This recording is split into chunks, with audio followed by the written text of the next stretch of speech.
Sir నమస్కారం sir. నమస్తే అండి. సార్ బెట్టింగ్ యాప్ వ్యవహారం కొంతకాలం క్రితం మనం చూసాం సార్ ఎంత సంచలనం సృష్టించిందో 2 రాష్ట్రాల్లో కూడా. సో ఇన్‌ఫ్లుయెన్సర్స్ నుంచి మొదలుకొని స్టార్ సెలబ్రిటీల వరకు అందరి మీద కూడా కేసులు నమోదవ్వడం మనం చూస్తాం. అయితే ఇప్పుడు దీనిపైన రీసెంట్‌గా ఆర్‌జీవి గారిని ఒక ఇంటర్వ్యూలో అడిగారన్నమాట. దీనిపైన మీ ఒపీనియన్ చెప్పండి అంటే, దాంట్లో తప్పేముంది, వాళ్ళకి డబ్బులొస్తున్నాయి చేస్తారు. మీ బుద్ధి ఏమైంది, మీరు చదువుకోలేదా, మీరెందుకు నమ్ముతారు? ఇప్పుడు నాగార్జున ఏదో ఒక గోల్డ్ జ్యువెలరీ యాడ్ చేశారనుకో, దాంట్లో మోసపోతే ఇప్పుడు నాగార్జున కేసు పెడతారా అంటూ మాట్లాడారు. మరి దీనిపైన భిన్నాభిప్రాయాలు వ్యక్తం అవుతున్నాయి. ఆయన కామెంట్స్‌ని మీరు ఏ విధంగా చూస్తారు సార్? అంటే క్యాజువల్‌గా ఎవరైనా చేసేది అదే. హ్మ్. డబ్బులొస్తున్నాయి కాబట్టే చేస్తారు ఎవరైనా. డబ్బులు రాకుండా ఉచితంగా చేయరు గదా! హ్మ్. ఇప్పుడు రేవంత్ రెడ్డి గారు డ్రగ్ రహిత తెలంగాణ నేను కోరుకుంటున్నాను. దానికి సంబంధించి నాకు యాడ్ ఫిల్మ్స్ తీసివ్వండి అని అడిగారు హ్మ్. సినిమా పరిశ్రమని. ఏదో కొంతమంది చేసిచ్చారు. మీ సినిమాలకు సంబంధించిన ధర అంటే టికెట్ ధరలు పెంచుకోవడానికి మా దగ్గరికి వస్తున్నారు. మాకు ఈ మాత్రం చెయ్యరా ఇలా ఏదో మాట్లాడాడు. అది ధార్మిక గొడవ. అలా కాకుండా ఇవి ఈ ఎండార్స్మెంట్లు అన్నీ కూడా ఆర్థికంగా వాళ్ళకి లబ్ధి చేకూరేది, వీళ్ళకి లబ్ధి చేకూరేది. ఇప్పుడు ఇక్కడ ప్రధానమైన సమస్య ఏంటంటే ఎవరైతే వాటికి సంబంధించినటువంటి యాడ్ ఫిలిమ్స్లో నటిస్తున్న వాళ్ళు కావచ్చు, లేకపోతే ఆ షోరూముల ఓపెనింగ్కి వచ్చిన వాళ్ళు కావచ్చు, వాళ్ళు ఆ అకేషన్ మేరకు వస్తారు అంతే. ఈ కంపెనీ గురించి పరిశోధించి రారు కదా. ఒకటి బ్రైట్ ఫ్యూచరు అంతకుముందు 5 ఏళ్ల నుంచో 10 ఏళ్ల నుంచో బాగా జరుగుతూ ఉంటుంది ఒక చిట్ ఫండ్ కంపెనీ. దాంట్లో దానికి సంబంధించిన ఏదో ఈవెంట్లో ఒక సినిమా యాక్టర్ పాల్గొంటారు అనుకుందాం. అంటే వాళ్ళు కూడా దీని చరిత్ర చూసే వస్తారు. 5-6 ఏళ్ల నుంచి వీళ్ళు ఎటువంటి ఇబ్బంది లేకుండా నడుపుతున్నారు కాబట్టి ఓకే, ఇక్కడ మనం మాట్లాడవచ్చు, కొంత డబ్బులు వస్తాయి ఈ రోజుకి అనుకునే వస్తారు. వచ్చిన తర్వాత నెక్స్ట్ వీక్ వాడు బోర్డు తిప్పేశారు అనుకోండి, ఏంటి పరిస్థితి?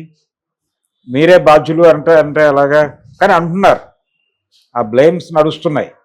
చాలా షోరూమ్స్ ఓపెనింగ్, కంపెనీల ఓపెనింగ్కి ఒక ఈవెంట్గా దాన్ని జరిపినప్పుడు ఆ ఈవెంట్ మేనేజర్లు వాళ్ళకు అందుబాటులో ఉన్నటువంటి రకరకాల సినిమా సెలబ్రిటీస్ కావచ్చు వాళ్ళని తీసుకొస్తున్నారు. సెలబ్రిటీస్ని ఎవరెవరిని తీసుకురాగలరు మీరు అని వాళ్ళు అడుగుతారు. వీళ్ళు వాళ్ళ జాబితాలో ఉన్న వాళ్ళు ఏవో చెప్తారు, వాళ్ళు కొన్ని టిక్ పెడతారు. ఇదంతా మెకానికల్గా జరిగే వ్యవహారమే. ఈ మెకానికల్గా జరిగిపోవటం అనేది వీటికి సంబంధించి. కానీ బెట్టింగ్ యాప్స్కి సంబంధించి ఇదంతా ఆన్లైన్ గొడవే. వాళ్ళు దానికి కూడా ఏజెంట్స్ ఉన్నారు. మీరు ఏదో ఏరియాలో మిమ్మల్ని రెగ్యులర్గా ఒక 10,000 మంది ఫాలో అవుతున్నారు రోజు అని తెలియగానే మీ నెంబర్ ఒక చోట స్టోర్ అవుతుంది. మిమ్మల్ని వాళ్ళు ఇన్ఫ్లుయెన్సర్గా గుర్తిస్తారు. గుర్తించి మిమ్మల్ని ఏదో నెంబర్ నుంచి అప్రోచ్ అయ్యి మీరు సోషల్ మీడియాలో ఫలానా ఏరియాలో యాక్టివ్గా ఉన్నారు, మీరు మమ్మల్ని ఎంకరేజ్ చేయండి, మేము మీకు ఏదో ఇంత నగదు ఇస్తామంటారు, బాగానే ఉంది కదా అని చెప్పి మొదలు పెడతారు. అంతవరకే. పరిశోధన జరిపి ఎండార్స్ చేయటం అనే కల్చర్ మన దగ్గర లేదు.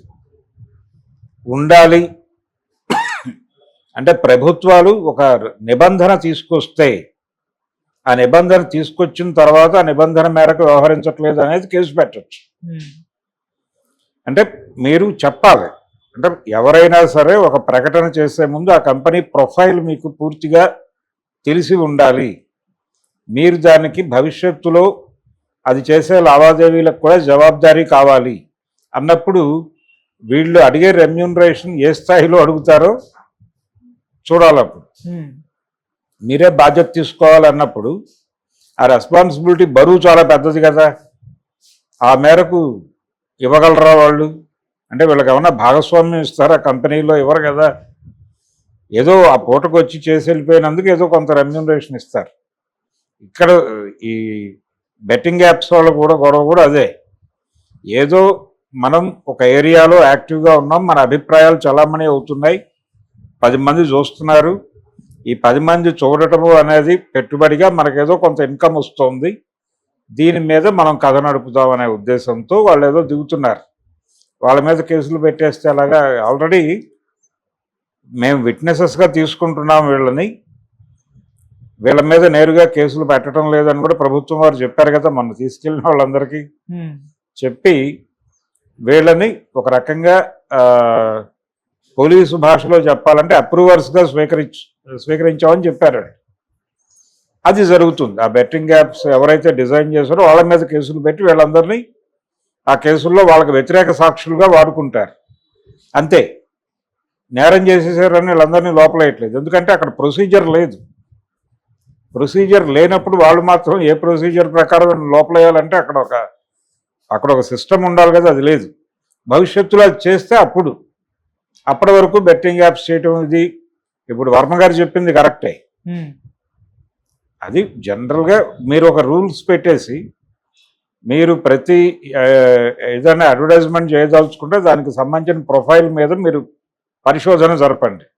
ఆ పరిశోధన జరపడానికి అయ్యే ఖర్చు ఎవరివ్వాలి? అది కూడా కలిపి వాళ్ళ రెమ్యూనరేషన్లో కలిపి ఇవ్వాలి.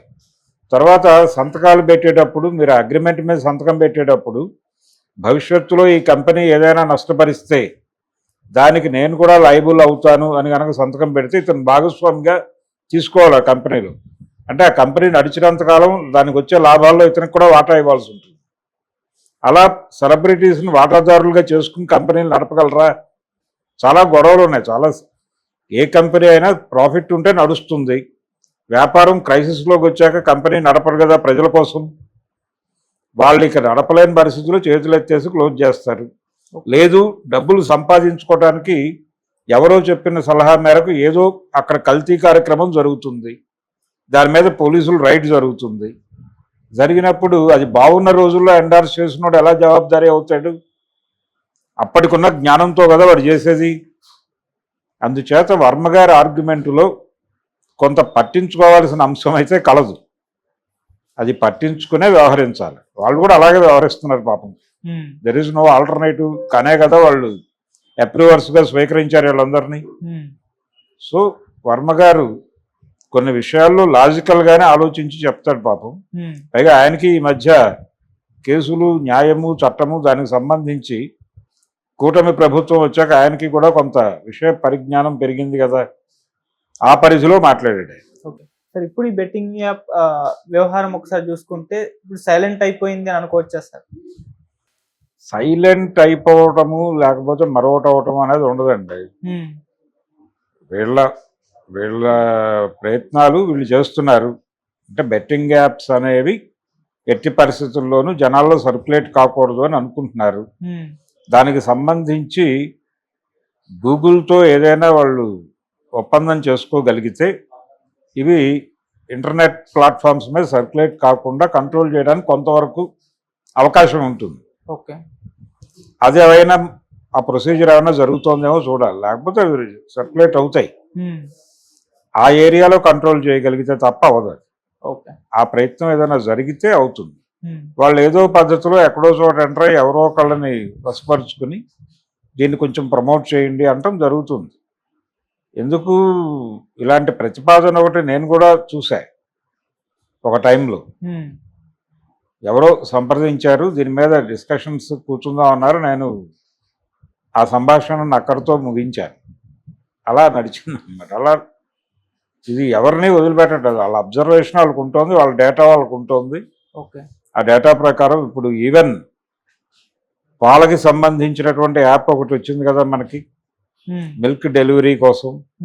దానికి కూడా సెలబ్రిటీస్తో పాటు అంటే మెగాస్టార్ చిరంజీవి గారితో చేయించినప్పటికీ ఆయా సామాజిక మాధ్యమాలలో ఎవరైతే కొంచెం ఇన్ఫ్లుయెన్స్ చేస్తున్నారో జనాలని, వాళ్ళతో కూడా ఒక వాక్యం చెప్పించారు వాళ్ళు. ఇలా జనంలోకి ప్రోడక్ట్ని తీసుకెళ్ళడానికి రకరకాల ప్రయత్నాలు చేస్తారు వాళ్ళు. మార్కెటింగ్